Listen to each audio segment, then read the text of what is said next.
Ladies and gentlemen, welcome to Opinion Machine, the show where we talk about all things gaming. My name is Killjoy, and today I want to talk about and give my final thoughts on Xenoblade Chronicles Definitive Edition. 90 hours into the game, I've finished it, I've had an absolute blast with it, and I want to talk through some stuff and give my thoughts on this experience and just where I kind of like, now I finished it, how do I feel about it? So first off, just to give some overall thoughts before getting into specifics. Like, I didn't know much about the game. Years ago I watched all the cutscenes, but it's going back years ago when the Wii version was, out. I've kind of followed the game, but I've never played it before until this point. Obviously I've known about Shulk in Smash Brothers.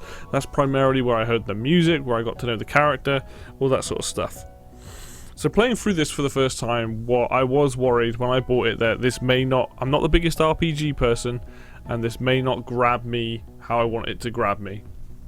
However, from about 5 hours in, really kind of understanding how the game was going to work, figuring out, doing side quests is good, how levelings work, how combat, figuring it all out, I was starting to see a rhythm going on here, and actually, really started to get into it. And that got rid of my fears of thinking, oh god, this is going to be a massive RPG and I'm not going to enjoy it. But actually, I had a blast with it. And thinking back to when I started it, when I got it on release day, to finishing it recently, having a better understanding of the combat system and being able to figure things out. Because there's a lot, while the game isn't overly complex, there's a lot to follow. And we'll get onto that later on. But overall, just getting to know the characters you spend the time with, going around in this ginormous world, and then obviously all kind of ending in this climactic fight.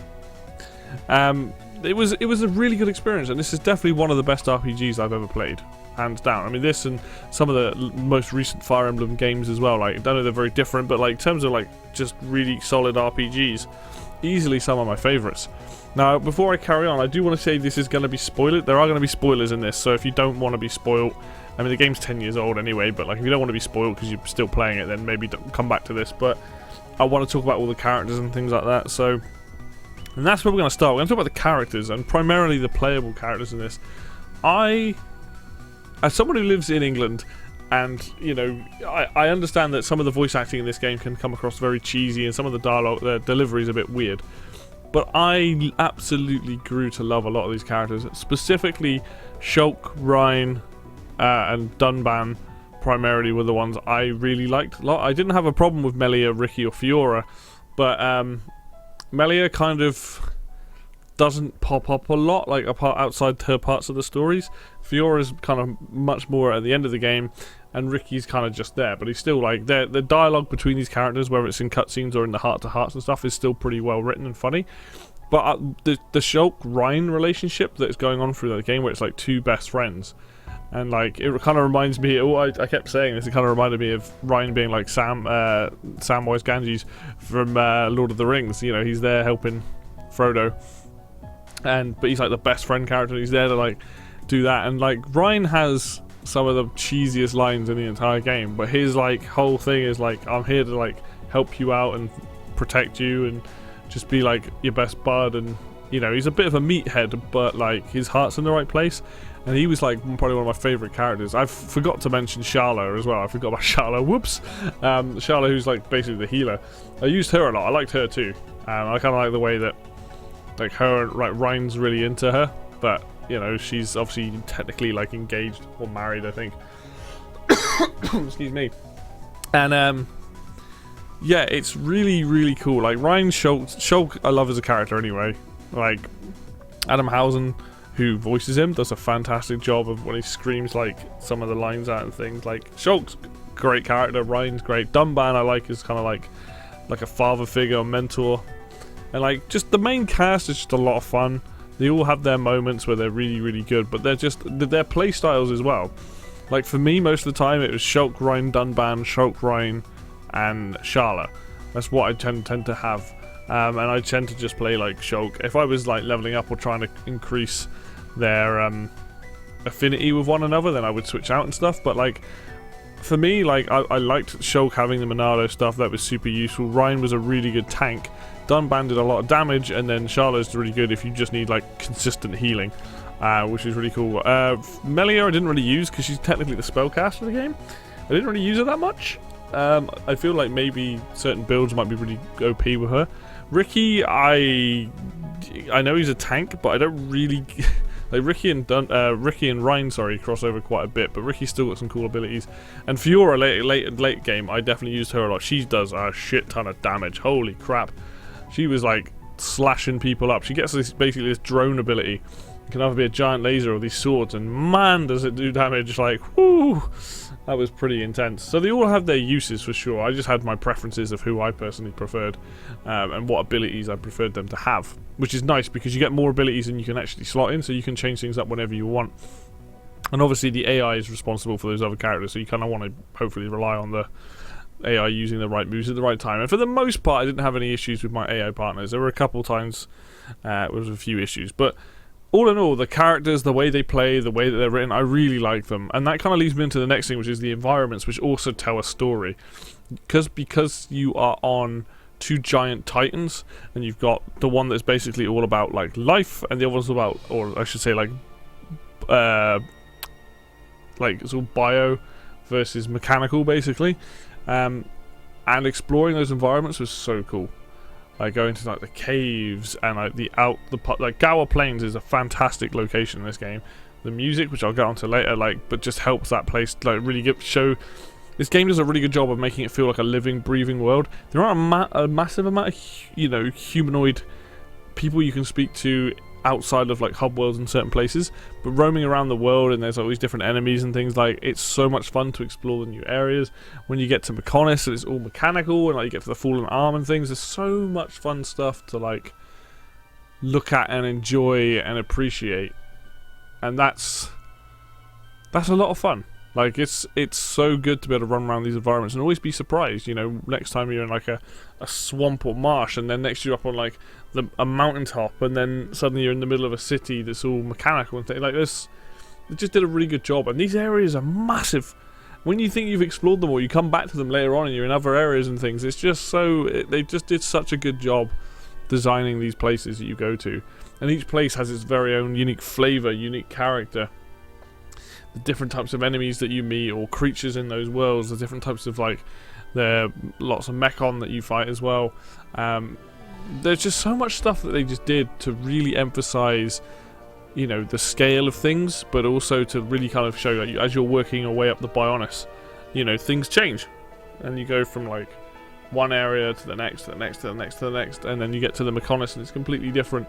And I love that. I love the fact that they constantly surprised me with the environments.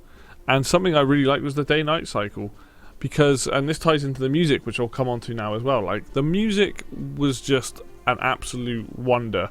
Like walking through Gower Plains, now bear in mind, like I heard Gower Plains through Smash Brothers, playing on that stage in Smash, so I've seen that view, but like getting there and seeing that view and like hitting the auto run button and just being like, wow, like blown away by that. The nighttime music variants, like a lot of these areas you go to have a nighttime and a daytime variant, and they're both just as good as one another. Frontier Village, fantastic music. The battle music in this game is awesome.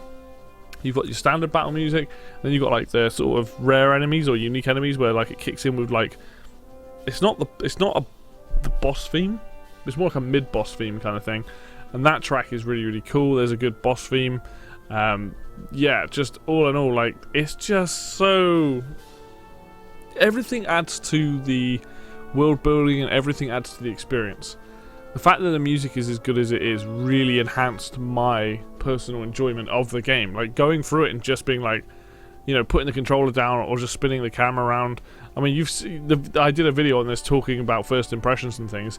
Colony, Outside Colony 9, yeah, it has some awesome music.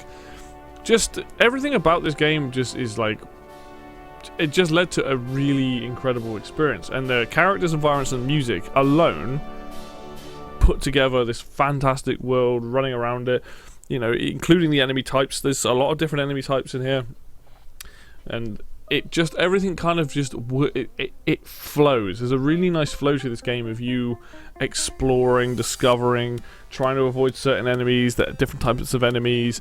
You can go to areas you probably shouldn't go when you're like lower levels and things, like just enjoying running around these environments and finding out and getting to a new area and being like, oh crikey, I've clearly gone off the beaten path. Like, these things are 10 levels higher than me or 20 levels higher. I'm like, oh, I shouldn't be here, which was great. And then having the music reflect that as well.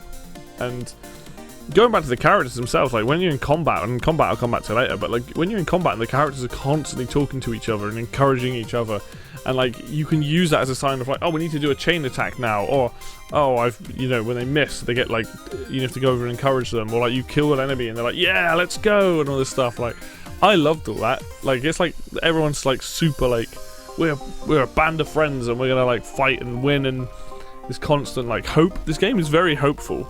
No matter what happens in the game is constantly like, no, things are gonna get better, and things, eventually do. And it's awesome how that's kind of driven by these characters being like really,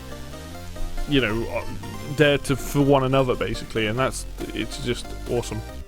Now, something this game does for the most part pretty well was its quests and its side quests. Now, they're not necessarily the best quests in the world. Some of the side quests that are a little bit like, every area you get to is like go and kill X amount of enemies, go and collect X amount of items and whatnot. So they are kind of repetitive, but a lot of that stuff, the game does a good job of letting you, if you've already gone out and fought a bunch of beasts, where you've already gone and picked up a bunch of quest items, like it'll automatically count that towards those quests, so you don't necessarily have to do it. There's only near the end of the game where I had to do this really weird side quest, which really did require a lot of tracking back and forth. And that was a bit frustrating. But also some of the best quests are at the end of the game when you get to I ended at level 95, 96 or something. That's where about where I was. And you get some really interesting quests, and you have to fight some really tough enemies. And I was never bored, because the thing was like I could easily do a bunch of side quests, and by the end of it I'd leveled up and got a ton of money. And the other big thing was, in this game you've got to rebuild Colony 6, which eventually, I'll be honest, I did end up having to look up a few things because I was a bit confused. But that was something I loved, that whole idea of like, oh, if I upgrade them, it benefits me, I can get more things, watching your progress from it. And I very much enjoyed pretty much most of the quests. Like I said, a lot of them at the time, they were either collect things, kill things, go and see this person. But to me, it was like I enjoyed the combat so much it didn't bother me, and a lot of the items, like having the ability to just turn on the tracker, essentially the quest tracker, made it so much easier. I wasn't just running around like a headless chicken. It was like, I need to go to this area, this is the item I need, these are the things I need to kill, go. And it was like I always knew where I was going, what I was doing, pretty much. There were still some dud quests in there that were just a bit like naff. But that's just purely based on like where you had to run to and how close it was to like a fast travel point and things like that as well. But overall, like I would say the quests, are there to pretty good. I didn't complete all of them. I still had some side quests left to do, but I did the majority of them, and I enjoyed most of them because it meant that I was just getting more of what I liked about the game, which was combat and exploring anyway. Something that obviously had a massive improvement was the UI in this game. Now, I didn't play the original, but I've seen footage of the original, and man, did they do a really good number and a lot of quality of life. The fact that your health bars on the left are much cleaner, your down the bottom where your Monado arts or your arts are much cleaner. They did a brilliant job with if you have an art that is attacks from behind, it will tell you, can't saying chance, it'll be an exclamation mark over that ability. Like whenever you need to use something that can be used because of a certain circumstance, it will tell you. So if you put somebody into a break state and you can have the ability to knock them on their ass, it will say use this move now because you can knock them on their ass. Like it's because I've never played the original, I don't know how much it's really changed and stuff, but to me, like a lot of these quality of life changes that I believe were added in here are fantastic. Really fantastic.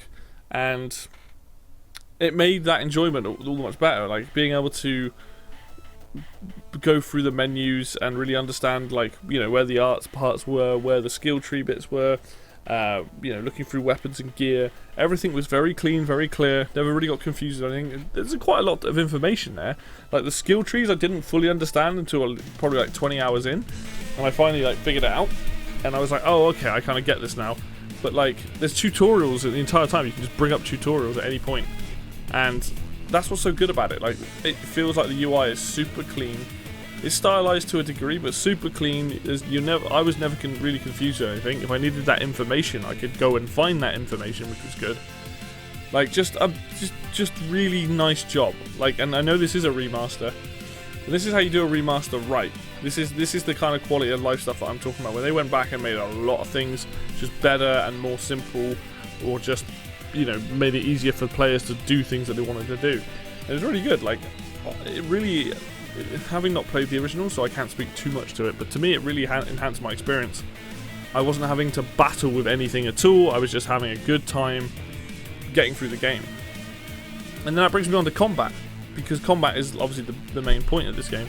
The combat system I was like a bit like skeptical of at first. I was like, oh, you know, I played a bit of X, and that's a little bit different, but like this, I was like, is this going to get too complicated? And no, it didn't really get too complicated, because you can only control one character at a time, unless you do a chain attack, in which case you're then in control of what you're doing. And the character's going to auto-attack constantly, and then you can choose which arts to use when, and you can move. So if you've got certain attacks that you need to be used in certain angles, then you can do that. But a lot of the time it's setting up the big combos, it's setting up putting them to break, putting them into topple, putting them into daze, setting up for a chain attack, all these sort of things. And yeah, it looks complicated to start with, but then it's not. By the end of it, it's really not. Like, you become pretty quick at it. It's like, how fast can you mash left and right on the D-pad, basically, to get to the arts that you want to use. And combat never got boring to me, because it mixes it up with different enemy types. Because you've got the Mechon for the most of the game, you have to use Shulk and you have to use Enchant, so you have to think about those fights a lot. Until later on, where you can get weapons that for the other characters that can just damage, and you don't have to use that anymore. But as the Monado gets stronger and you get other abilities like armor, so you can use that to protect you guys, you can last a lot longer in fights. You know, you've got certain enemies that have spike damage, and that was the bane of my life. I hated spike damage. You'd knock an enemy over and suddenly they've got spike damage, and you're like, no, I need enchant, I need purge now.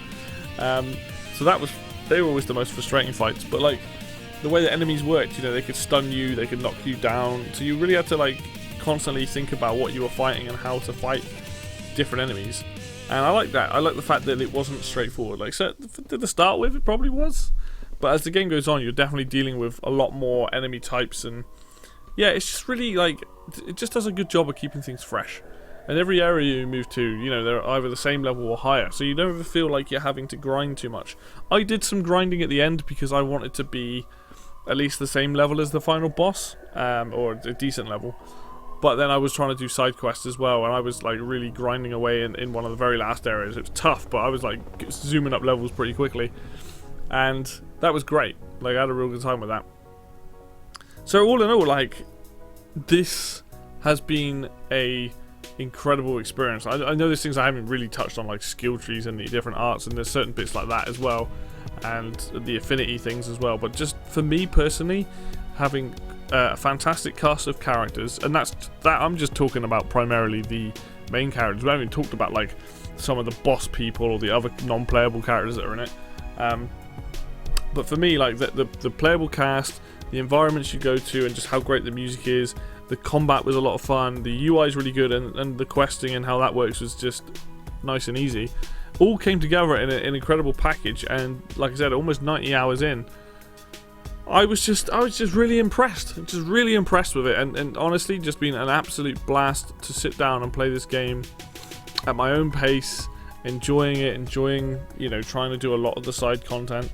And now I've finished it, I have started Future Connected, so I will be playing that, but probably not as crazy. That'll be like, you know, play that again at my own pace. But honestly, like, I think this is one of the best RPGs I've personally played. I don't know where I rank it, if it's my best favorite or not, but like, this game came out like at a good time. You know, I know obviously with the pandemic still going on, like, I had a lot of spare time to play it, but honestly, Xenoblade Chronicles Definitive Edition, while it definitely could run a little bit better, there are some slight issues with that, and it could look a little bit better on the Switch's smaller screen. The actual game itself, the gameplay and how it works, stuff, like, I really liked it. Like, really liked this game. I thought it was just a fantastic experience all around. Easily, like, for me personally right now, it is in my top 5. It's probably going to be in my top 5 games this year. but obviously that can change. But right now, how I'm feeling about it, I'm feeling like this is definitely top 5 for me. But yeah, I just wanted to say to you guys, like, if you haven't played it and you're like kind of on the fence about it, like, I know it's expensive, especially here. It's like, I think you can probably get it about 40 quid now, but I spent 50 quid on it. And that was 50 quid well worth it, because if a game gives me 90 hours of enjoyment from start to finish, then I think that's money well spent. So I give this game an absolute recommendation if you like RPGs, and even if you don't, like, if you want to meet a good cast of characters and have a good time, 100% go out and buy this game. It is so much fun. Anyway, thank you very much for listening and watching this video today. If you like it, hit the like button. If you want to see more content like this, then hit subscribe. The links for Facebook and Twitter will be down below as always if you want to go and check those out. And until next video, I will see you then.